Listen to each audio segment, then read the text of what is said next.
music and the words were inspired at different times. The music was written like maybe 4 years ago, almost. Okay. Just inspired by my everyday life because I used to live in North Philly. That's what I see around the way. But the words came later. I didn't know what I was going to call the song. And I decided to play it at an open mic just to try it out. I was just improvising through it, and all of a sudden I heard myself singing Dragon Fire. Wow. Wow. So with the other songs that you have written, would you say that they are all inspired by your childhood, maybe your environment? Where does the ideas come from when you sit down to write? They just come from everyday life. The process of growing, living, learning, and succeeding.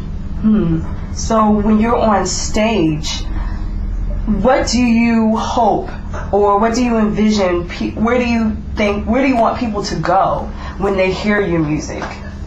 I don't want them to go where I think they should go. I want them to go wherever they need to go with the music, what they feel from it, what they get from it.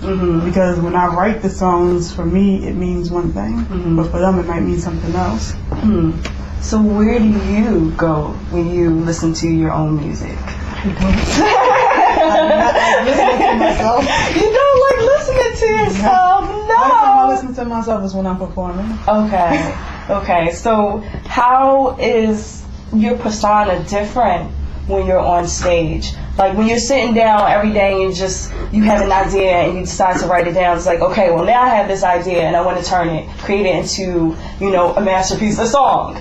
When you go on stage, how is that Ghetto Songbird persona, like, how is it amplified for you? It's amplified times 10. Wow. In my personal life, I'm very reserved, quiet to myself. So you would think I would be writing folk songs or something. But that edge comes from the energy I get from the audience.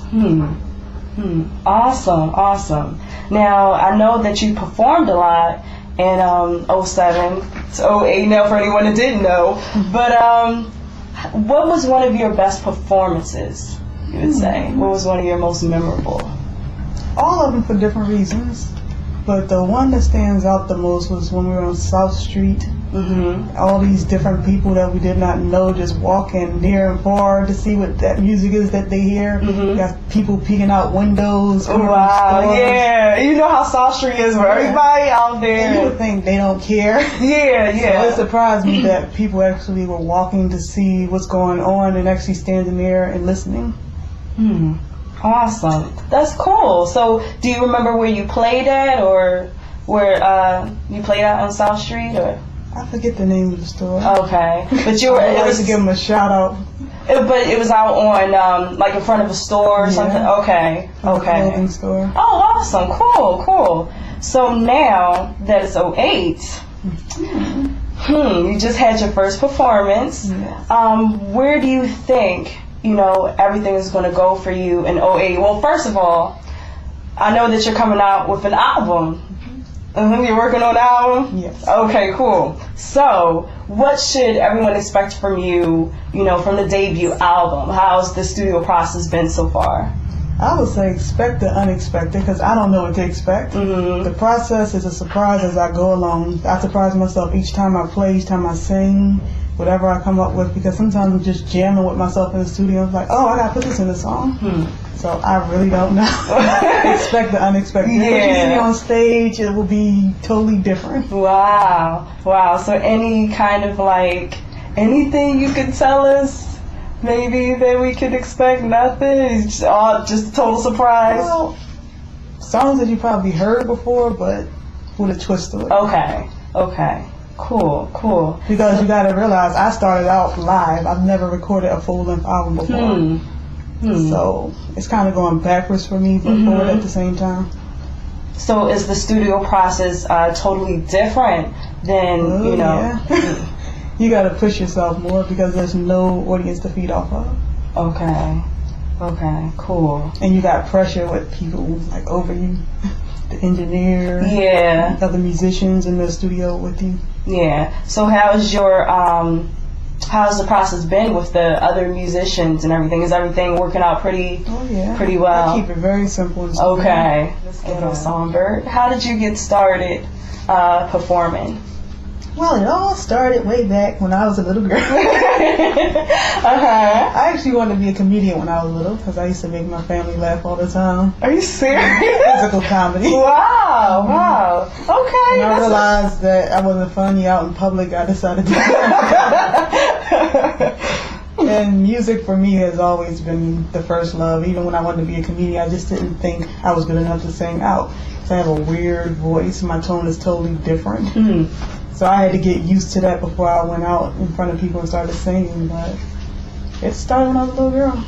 My first play when I was in kindergarten, played a little elf. Wow. So some more physical comedy there.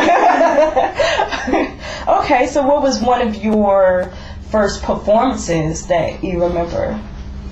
Oh God, how can I forget the Showtime at Apollo? Showtime at Apollo? Yeah. Showtime at Apollo, excuse me. Okay. What was that like? Oh, it was crazy. I got booed. Are you serious? Yeah. I'm sure they're all regretting. That's why I can't forget that one. What did you do? Like, what did you perform? It was an original song, but I used this rock beat from another group. Okay. Yeah. Okay. As soon as they heard the guitars, like, boo! And how old were you? I had to be like, maybe 19, 20. Wow. Wow. So what did that experience teach you?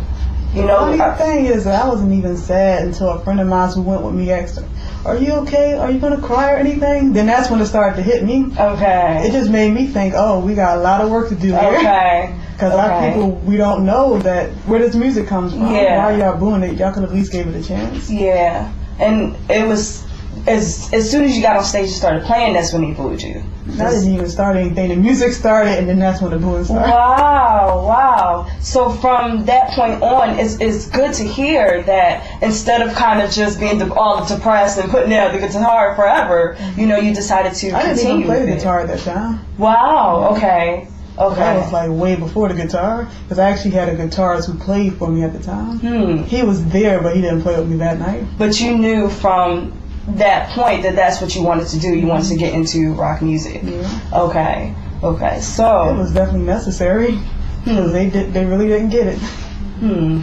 They got everything else that came on that stage from hip hop to R&B, but they didn't get that.